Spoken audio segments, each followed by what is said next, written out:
So we're here in New Jersey. You're here for a couple days. You're doing a law enforcement and military type seminar, mixed martial arts, weapons training. Can you talk a little bit about that? Yeah. So this is Sheepdog Response. You know, it's one of my companies, and our motto, our mission is to make our students and hopefully the rest of America the hardest person somebody ever tries to kill. So that means that they have to have the fundamental basics of shooting and of fighting.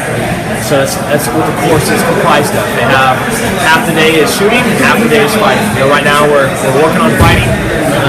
Now right now they're doing like 2-on-1 drills, so 2 bad guys, 1 good guy, or 2 good guys, 1 bad guy, knives, guns, every worst case scenario, how you're gonna live. Right? If I'm interviewing, I'm talking, and Jeff Rowe just goes, he might see something that I can't see. And if he measured something, if he thought he saw something that it didn't, we'll talk about that later. Right? Back at the patrol car, over some donuts and a cup of coffee. Is that what you do? I'll take that. You announced you're retired from mixed martial arts earlier this year. You've been very busy. You've been on TV. You had a show, multiple other endeavors. Can you talk a little bit about what you've been doing outside of the cage? Yeah, retired. Man, I'm working. I have a TV show, Hunting Hitler, on the History Channel that I host. Season 3 is coming out this fall,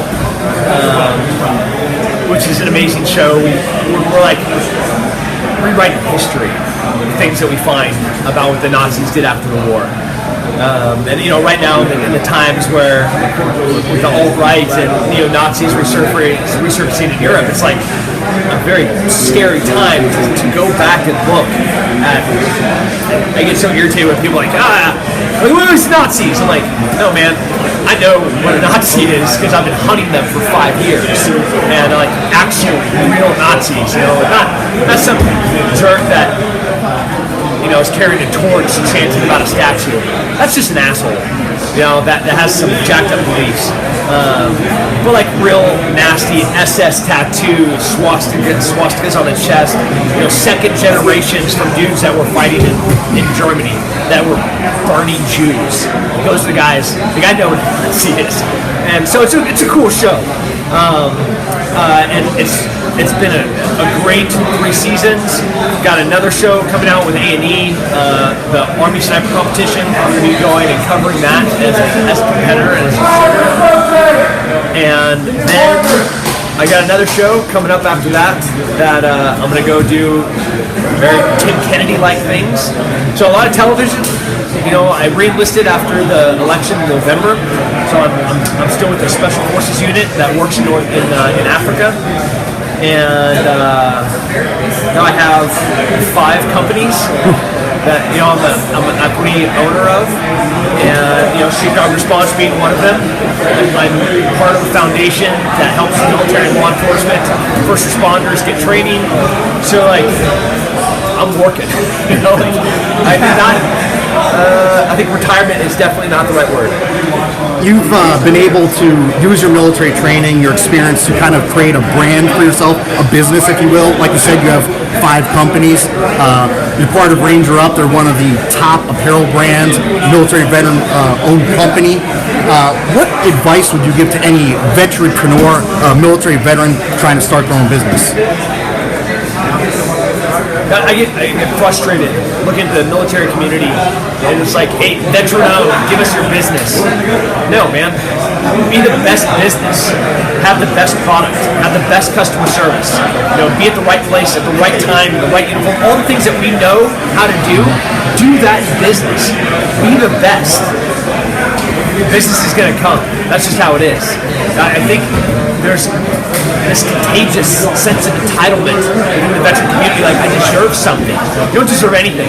You're promised a couple of meals and sometimes a bed to sleep on while you're in the military. What they gave you was discipline. What they gave you were tools to be successful. Now you have to do that. So I don't know anybody that works harder than me. People like, yeah, you have a brand, or you can promote products, or you can do all this stuff. Like, yeah, man, I work 15, 16 hours every single day in between me traveling all over the world to find nasty bad people.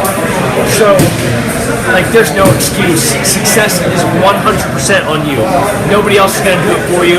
You have to do it. So you, military community, welcome to being ready to do hard work, because that's what this is, hard work. I've seen all of your posts about how you're for protesting and free speech, but don't confuse that with the rioting and the looting and all that. But you've also been very vocal recently about poaching. Can you talk a little bit about what's going on there? Is that something that's going to be a new venture for you? It's not a new venture. I've actually been involved in counter poaching for a long time, both working in Africa and South America. I'm a hunter. Like I love the outdoors. I'm a conservationist. I love wildlife. I love hunting it. I love eating it. I love appreciating it. I love photographing it. And I hate people that take advantage of it. And that's what it is. Like when you look at the defenseless and the helpless, I've 15 years in special operations. From human trafficking to terrorism to counter drug, weapons smuggling, to include poaching. Where they're smuggling trophies out, smuggling rhino horns out. All of that money is connected. And whether if you're buying a coin online. That was in a museum in North Iraq. ISIS took that and they're selling that to fund their terrorism. If you're buying rhino horn because you think it makes your dick hard, you're funding terrorism. So like my friends that have died, knowing what terrorism does, having fought human trafficking for 11 years now, working for multiple nonprofits, I know how these things are connected. And then even worse is like these animals are helpless. Nobody protects them. But it's not just the animals, because the money made from poaching goes on to support other dicks, other assholes, other dudes that are parts of syndicated crime networks. So I'm not only just fighting to protect the animals, which I love and care about, but I'm also fighting terrorism by fighting poaching. So you have, like, you look at the military community, special forces community specifically, special operations, you have like this really soft spot for women, for kids, and for anything helpless, anything that can't protect itself. Like we just feel obligated to be there for them. We're the defenders of the defenseless. Like our motto, "De Push Libere." We're going to liberate the oppressed. Like that's what we live for. And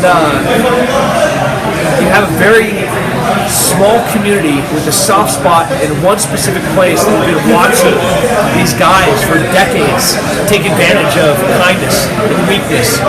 And now you're going to have a skill set, a group of guys that are some of the scariest men on the planet. They're going to start looking for poachers. Special operations guys, special forces guys, Green Berets, Navy SEALs, Rangers, all of them with their skill, with some of the most violent, deadly skills on the planet, looking for people that are hurting animals. So, don't do that. He works pressure. I have my hips on his hips. I have my chest and his shoulders. Okay.